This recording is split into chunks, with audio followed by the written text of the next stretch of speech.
Hi guys, it's Josh Riddett here, CEO of Easy Crypto Hunter, and I'm here to bring you some breaking news that the ETF that we've been waiting for a very long time has finally been approved. We're going to give you a quick little overview of everything that's just happened and why it might be so important. So, what is an ETF? Now, you might have heard lots of news over the past couple of months, the past couple of years, if you've been in the space a bit longer, about this Bitcoin ETF. Well, what the hell is an ETF?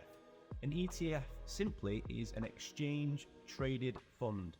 So the best way to think about this is more classically like a stocks and shares exchange, where you can go and you can buy stocks and shares in various companies.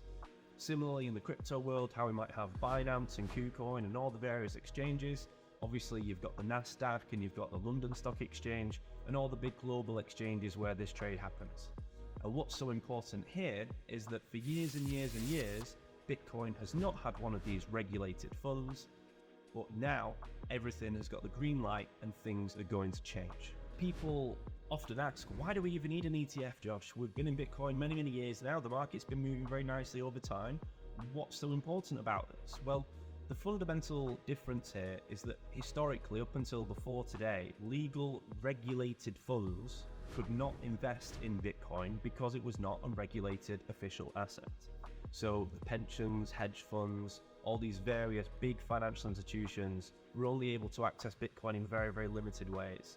Now this ETF has been approved, it enables those providers to be able to invest in those services and, more importantly, offer that type of investment to their clients. In the future, it's now possible to have a bit of your pension in Bitcoin or some stocks and shares exposure to Bitcoin, and this is really, really important for the market. So the most exciting thing about what's happened with the growth of Bitcoin over the past many years is it's been entirely organic. But once this ETF goes live and now it's been approved, we find ourselves in a situation where historically, if you're an independent financial advisor in America, let's say, and it's your job to manage money for your clients, how in good faith are you then not able to put in front of them maybe some exposure into this Bitcoin ETF? Because in the past 12 months, or the past 5 years, Bitcoin has simply performed so much better than virtually every other asset that's exposed to the stock market.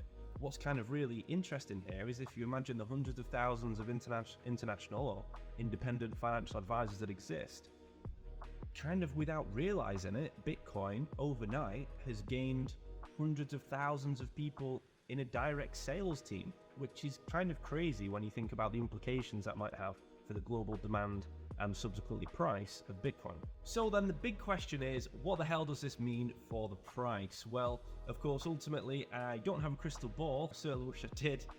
It would be very, very helpful in these markets. So maybe I'll be wrong, maybe I'll be right. But with many, many years experience in the sector, there's probably two major things that's going to happen. One, obviously in the short term, and two, of course, in the long term.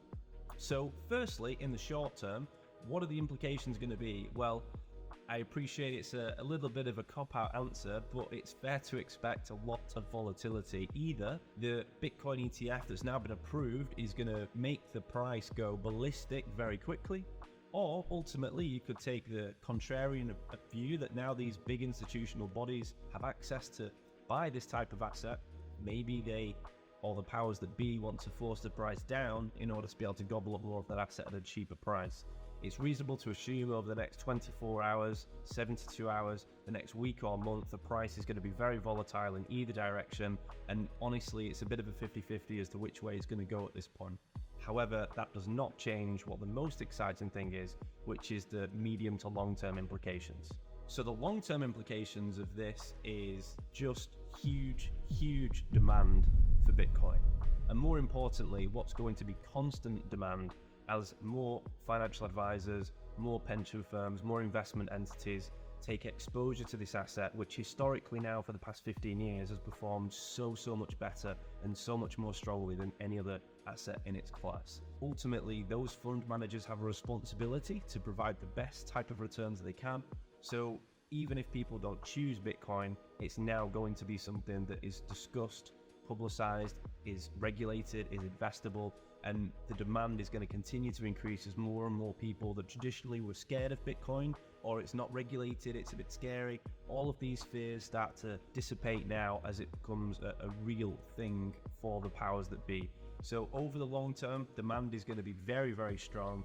It's a spot ETF with coins getting bought out the market, which ultimately means with a limited amount of coins, if supply is reducing and demand is increasing, it's very, very likely we're going to see huge price rises over the next 3 to 5 years. So there you have it, guys. This is the implication of the Bitcoin ETF announcement. It's going to change the space forever. It's likely going to be the same way we have our calendar and it's BC and AD. It may well be, you know, before ETF and after ETF when we look at the history of Bitcoin over the next 10 years. I'm really excited to see how this plays out. So thank you very much for watching this video. We've got so much more content coming for you. So give us a like and a subscribe below. And I can't wait to see you again in the next video.